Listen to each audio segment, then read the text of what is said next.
Muito obrigado, meu amigo, minha amiga que está agora acompanhando o programa Seichonoye, modo feliz de viver em harmonia com a natureza. Você está acompanhando aí pela TV, pela web ou então pelo rádio. Eu sou o preletor Marcos Rogério e vou estar com você até o final deste programa. Aliás, em falar em final, a gente sempre termina o nosso programa com uma oração. Oração que no nosso ensinamento aprendemos que significa uma declaração da vida. Declaração da vida, esta vida que está dentro de você. Nós vamos falar de um termo chamado karma, né? Quer dizer, a questão do karma, que é, na verdade, uma forma da gente dizer, não é? Que algo está acontecendo repetidas vezes na sua vida. Sempre me enfio em situação financeira difícil, sempre uma doença tal chega até a minha família, acomete a minha família, sempre pensamentos negativos me absorvem. Então isso a gente chama de karma, que é uma energia. Vou falar hoje sobre esse tema karma e vou usar o livro, né, Iluminando o Seu Caminho, do querido professor Heitor Miyazaki. Esse livro, então, Iluminando o Seu Caminho, de autoria de um preletor da série internacional, que a gente carinhosamente chama de professor Heitor Miyazaki. Então, eu utilizando o próprio livro do professor, aqui no capítulo 1, ele vai escrever o que rege o nosso destino. Então, explica aqui o professor, não é? O destino não é algo totalmente determinado, definido. É uma coisa que as pessoas pensam, não é? Nasci assim, vivi assim, você sempre é assim, minha vida não tem jeito. Ou seja, está praticamente dizendo ou predeterminando o seu destino. Se nós fôssemos reféns do destino e das circunstâncias que envolvem a nossa vida, então nós seríamos escravos. Mas como é que o homem pode ser escravo se ele é filho de Deus? Ora, filho de Deus significa, não é só uma palavra. Aliás, o conceito da Seichonoye é muito interessante. Quando o professor Masaharu Taniguchi, que foi o que iniciou o movimento da Seichonoye, ele diz o seguinte: olha, não adianta você dizer eu sou filho de Deus porque você tem uma filiação com Deus, ou seja, eu tenho filiação, sou filho de Deus, Deus é meu pai. Você só pode considerar-se filho de Deus se você assume responsabilidade sobre todas as coisas que acontecem na sua vida. Quando a gente diz você assume responsabilidade sobre todas as coisas que estão na sua vida, o que nós estamos querendo dizer? Dizendo que você é livre, que você não é escravo das circunstâncias e que este mundo é um mundo transitório. Ele é efêmero, a gente diz. E transitório significa passa, modifica-se, ele vai se moldando com o tempo. Ora, mas quem molda o nosso destino? Quem molda as circunstâncias da nossa vida? É a mente. A mente é o artesão, o artífice, aquele que então vai moldando o destino, mas quando eu falo em mente, eu falo então em palavras, na força da própria palavra. Então, o nosso destino é construído a partir desta força da palavra. A gente tem um pouco o conceito equivocado que vem aí, principalmente dos filósofos, os gregos, que influenciaram muito a nossa cultura ocidental, e é um pensamento por demais racional, por demais determinista. E esse determinismo veio aí se arrastando há anos e anos. Uma hora é porque nós somos, é a genética que determina que nós somos, outra hora é a evolução. Então, nós da Seichonoye fugimos desse pensamento determinista. Nós não negamos que existem os genes, que existiram as mutações, que ocorreram mudanças gradativas nas espécies de animais, dos seres vivos desse planeta. Nós não negamos isso, mas nós não aceitamos já a predeterminação. Se a humanidade tivesse, então, né, ou se a nossa filosofia tivesse sido influenciada por um pensamento grego, do Heráclito, por exemplo. O Heráclito era o pensador grego da transitoriedade. Ele dizia, aquele que disse, né, você não pode, né, nenhum homem pode banhar-se 2 vezes no mesmo rio. Nem ele é o mesmo, nem o rio é o mesmo. Né? Nem ele será o mesmo, nem o rio será o mesmo. Então esse seria o filósofo da transitoriedade, que é muito inspirador dentro do pensamento da Seichonoye. Este mundo é efêmero, ele é transitório, ele vai e volta. Aliás, eu gostaria de saber se você sabe que música foi inspirada no pensamento do Heráclito. Vamos lá? Que música que foi? Lulu Santos. Nada do que foi será, de novo, do jeito que já foi um dia, tudo passa, tudo sempre passará. A vida vem em ondas, né? Como o mar. Vem e vai como ondas, como o mar. Esse é o pensamento do Heráclito, nessa belíssima canção do Lulu Santos, que mostra que nós temos que entender que o que nós estamos vivendo aqui, que você vive aí na sua casa, ao seu redor, a circunstância que você está vivendo, mesmo boa, mesmo excelente circunstância, é transitória. Eu não estou dizendo que é transitória que vai passar para piorar, porque o pensamento humano é incrível, né? Você fala alguma coisa, o sujeito já pensa em coisa negativa. Quando eu falo em karma, quem conhece a palavra, né, já diz, isso é coisa ruim. Mas não, o karma, a energia, esta força, ela pode ser tanto benéfica, pode te ajudar, ou pode também te impulsionar de uma outra maneira. Não existe maléfico no termo, na Seichonoye. Se uma situação foi gerada por uma força kármica, por uma energia que está dentro de você, mesmo que aparentemente seja prejudicial, parece que é prejudicial, não é. Todo mundo sabe, você sabe, eu sei também. Se você espetar algo na sua mão, certo? Um pedacinho de madeira, uma farpa de madeira e ficar na sua mão, vai gerar o quê? Uma infecção. Pus, não é? O organismo, isso é mal? Não. É a defesa do organismo. O organismo está querendo te alertar que tem uma coisa que não é boa e que está dentro de você. E esse alerta te faz tirar esta farpa. E aí o organismo se normaliza. Ou seja, então o pus, a reação do organismo, às vezes até meio violenta, é para dizer, opa, tem alguma coisa que é intrusa aí, vamos expulsar. Assim, a grande vida do universo, essa lei imanente no universo, fez com que, quando nós guardamos algo negativo na nossa mente, raiva, ira, ódio, ele nos alerta. A vida nos dá um alerta. E esse alerta é justamente para modificar aquilo que estava lá atrás, que o pensamento negativo que veio e chegou até aqui. Mas pode ser positivo. E aí o alerta da vida é ótimo, né? Porque aí as coisas boas começam a acontecer. Mas de onde vieram essas coisas boas? Por merecimento, por força, então, que a gente diz do karma. Então diz aqui o professor Heitor Miyazaki. Ele diz... os karmas, aliás, pegando um trecho até do livro do professor Masaharu Taniguchi, que é A Verdade da Vida, volume 15. Os karmas são uma espécie de vibração que vão e se materializam automaticamente ao longo da nossa existência.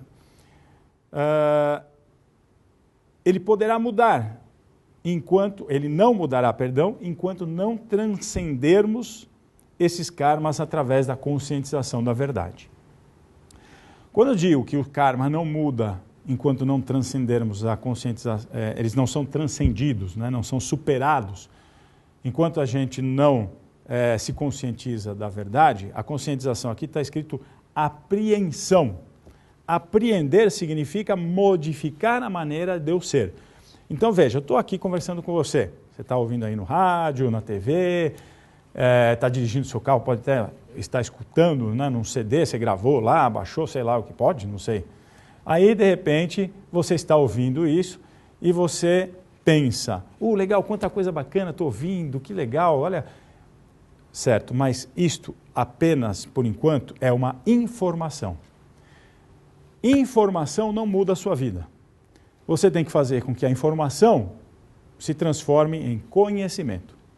E o passo seguinte é que o conhecimento se transforme em ação e em prática. Por isso que é comum a gente, às vezes, encontrar pessoas na Seichonoye que dizem, nossa, eu conheço a Seichonoye desde criança, eu nasci na Seichonoye, como é que está a vida? Devagar, quase parando. Quer dizer, conhece a Seichonoye, o pensamento da Seichonoye, mas ele é informado, ela é informada sobre o que está escrito nos livros. Só que a informação não virou conhecimento. Quando ela vira conhecimento? Quando você se debruça, quando você estuda, quando você pratica, quando você lê. e aí vira o conhecimento, e eu falei quando você pratica, porque a prática e o conhecimento estão juntos. Ação e conhecimento, conhecimento e ação. Então, quando você começa a praticar, aí sim você pode dizer para mim que depois desta prática, você de fato está agindo conforme aquela informação que você teve no início. Então, recordando, eu tenho uma informação, faço com que a informação vire conhecimento. Conhecimento vai virar prática. Então, a partir do momento que você pratica, aquela informação inicial vira um hábito, vira algo natural, vira algo que está dentro de você, você age naturalmente naquela direção. É isso então que a gente diz transcender a força do karma através da conscientização da verdade. E aí você pode transcender de muitas maneiras. O professor Heitor Miyazaki explica nesse livro de forma bastante bacana a forma de transcender este karma, né? De transcender esses pensamentos negativos, ou então esta inércia, esta força inercial que a gente mantém. Deixa eu abrir aqui na página, aqui, estamos então na página 22, agora eu vou para 23, vamos continuar 22 aqui. Ele escreve assim, ó, pode ser também, não é, que você, ele está se referindo a você, que veio a este mundo para aprender alguma lição, ou para ajudar outras pessoas, ou ambas as coisas.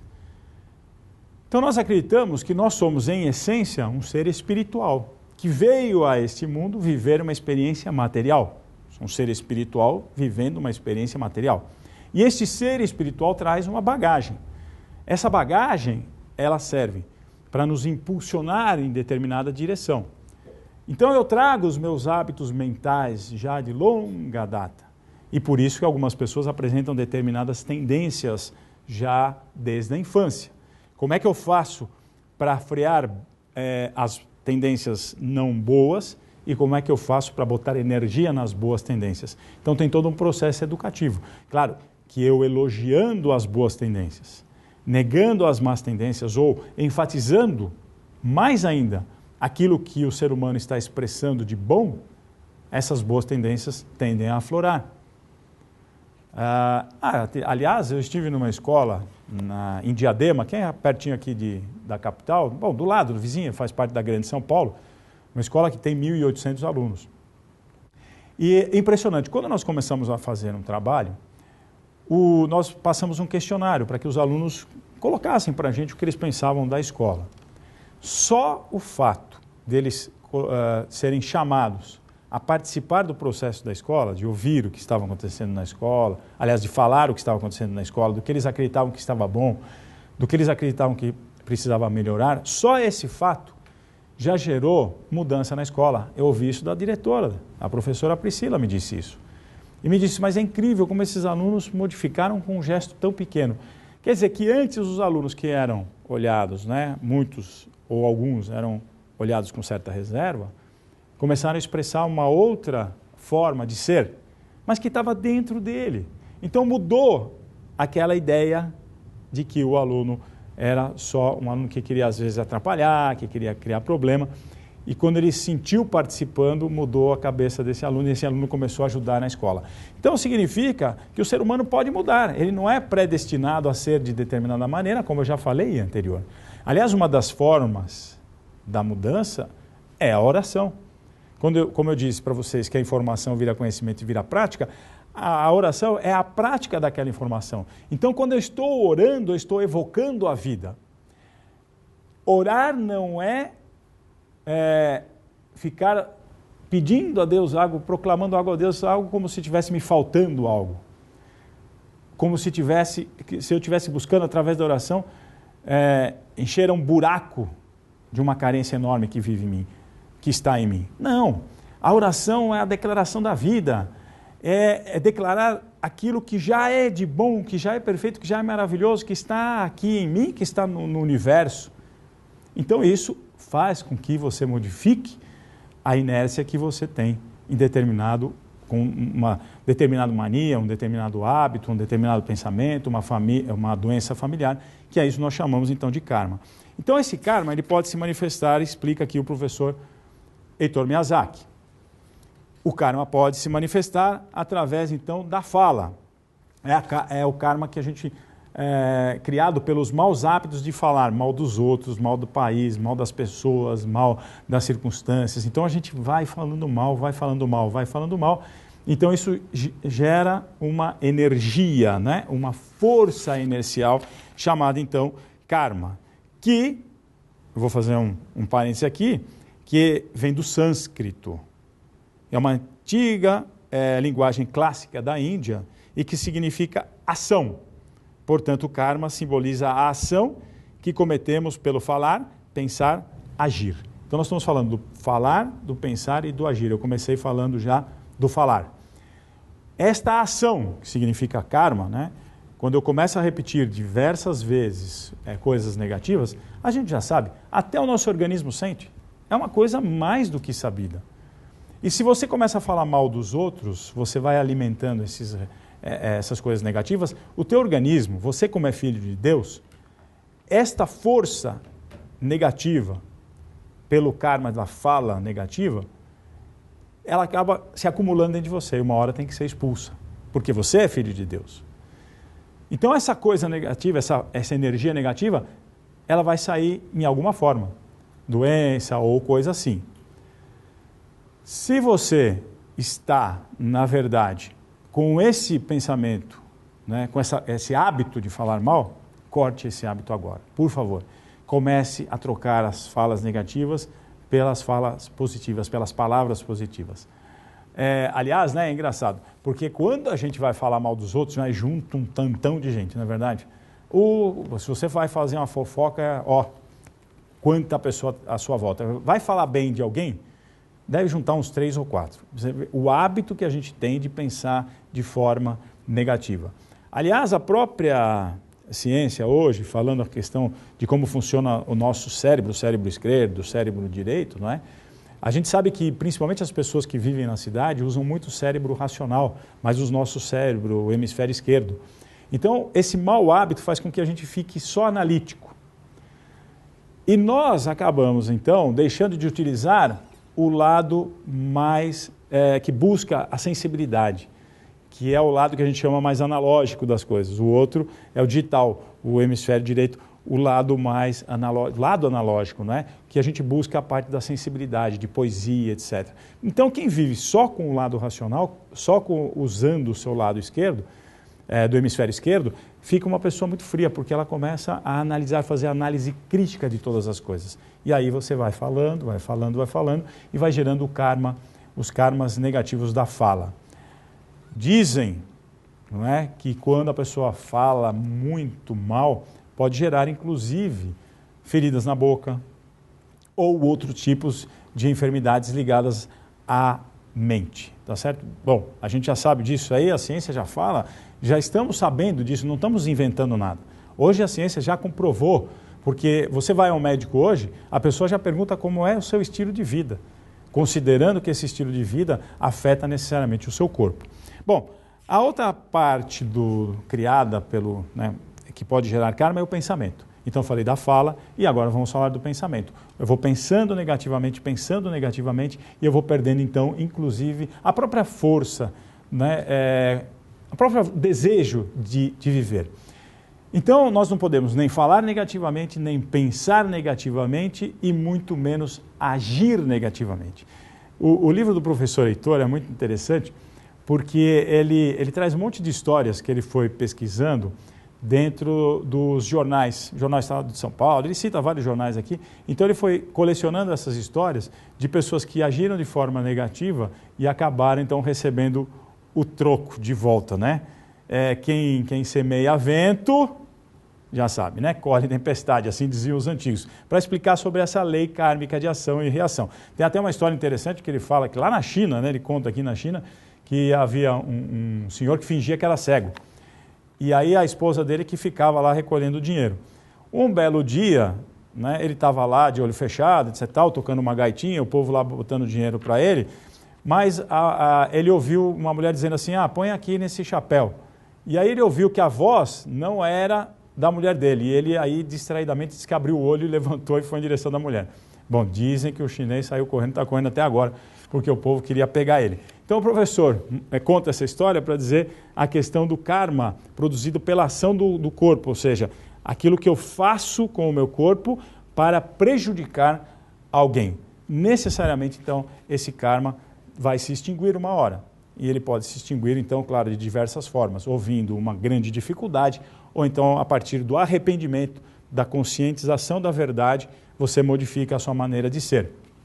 Quando eu falo do arrependimento, o professor Masaru Taniguchi conta até uma história que chegou lá um soldado da Segunda Guerra Mundial para conversar com ele que estava com um problema sério nas pernas, ele não andava, não se locomovia.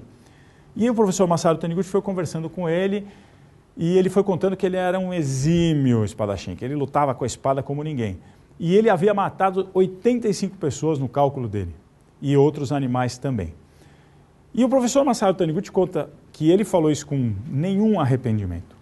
E aí ele queria queria saber qual é a causa mental, por que ele estava desse jeito, queria ser curado. Mas o próprio professor Masaru Taniguchi diz, olha, não tem como curá-lo. Por quê? Porque ele não se arrependeu. Então, não é que a cura que acontece às vezes, porque você diz, olha, a pessoa se curou fazendo oração, meditação, lendo um livro, não é que a cura ocorre assim por um passe simplesmente de mágica. A ciência vai chegar a explicar isso mais detalhadamente.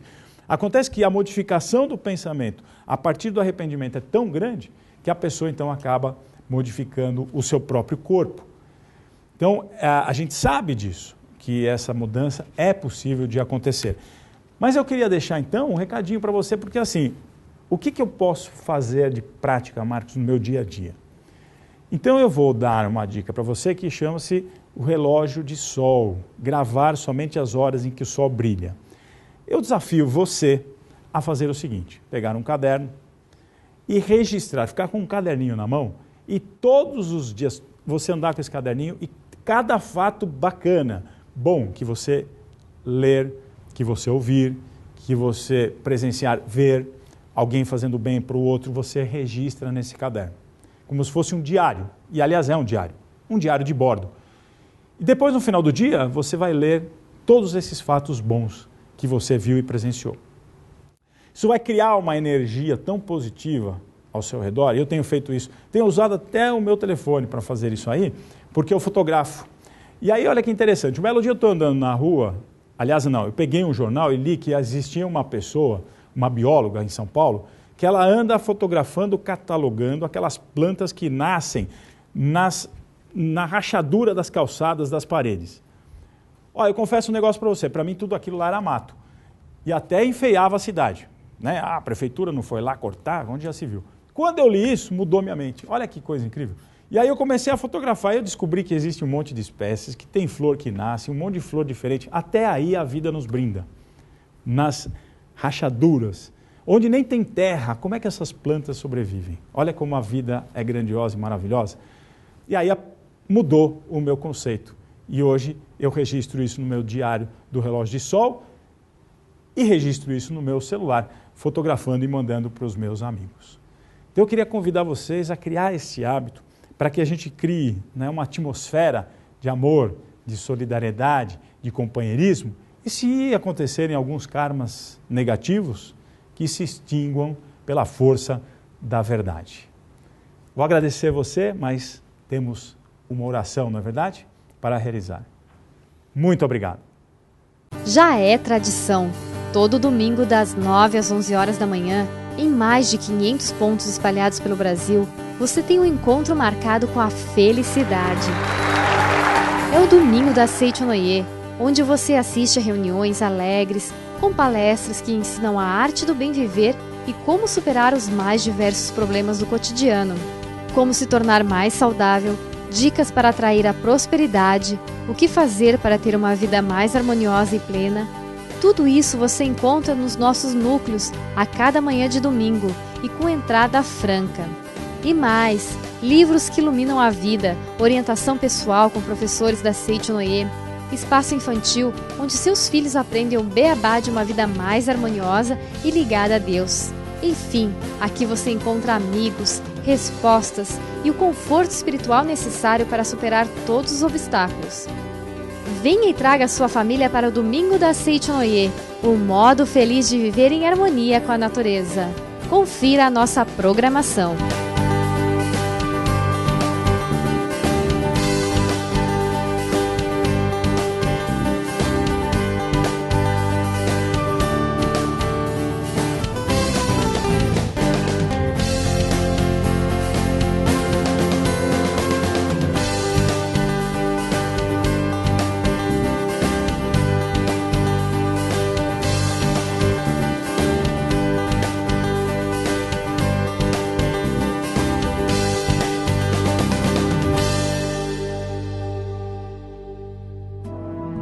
Mais uma publicação de impacto histórico dentro do movimento internacional de paz pela fé já está à sua disposição. É o Canto em Louvor à Natureza.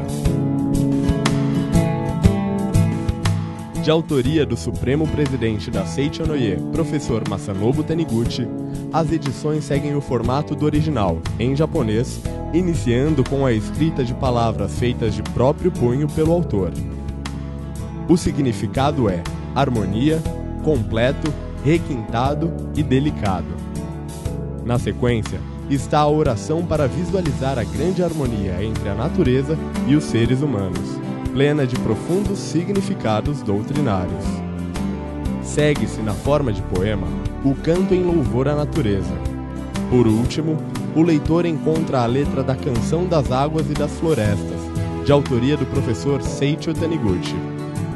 Assim, em exatas 51 páginas, você terá em mãos um livro de dimensão ideal para carregar onde quer que vá e ler suas orações carregadas da luz do ensinamento Homem-Filho de Deus em harmonia com a natureza.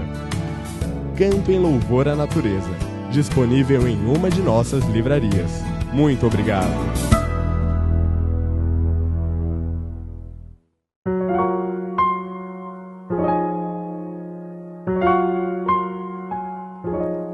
Da Sutra em 30 capítulos para leitura diária, oração do dia 8, palavras para manter o domínio sobre a situação e o destino. Conscientizo-me de que tenho o poder de controlar a situação e comandar o meu destino com meus pensamentos. Compreendo que, sendo bons os meus sentimentos, são bons os meus pensamentos.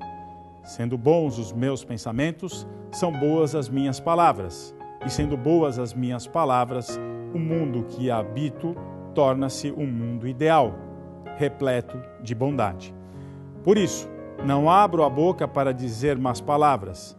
Estou atento a cada pensamento meu, a cada palavra minha. Não emito pensamentos agourentos, não profiro palavras agourentas, não ouço comentários algorentos. Abandonei por completo o hábito de criticar os outros. Já não existe em mim o hábito de apontar os defeitos alheios. Já não faço comentários pessimistas a respeito de minha própria pessoa, de meus amigos, de minha profissão. Sou o otimismo em pessoa, sou a esperança em pessoa. Meu coração está repleto de intensa alegria. Proporciono felicidade a todas as pessoas, abençoo a todas as coisas. Dou coragem a todos. Minhas palavras tornam-se realidade no mundo das formas. Quando desejo a realização de algo, afirmo com convicção. Isso se concretiza infalivelmente. Essas palavras possuem força criadora. Por isso, o que eu desejo não demora a surgir ao meu redor. Agradeço a Deus por me dar esta convicção. Muito obrigado.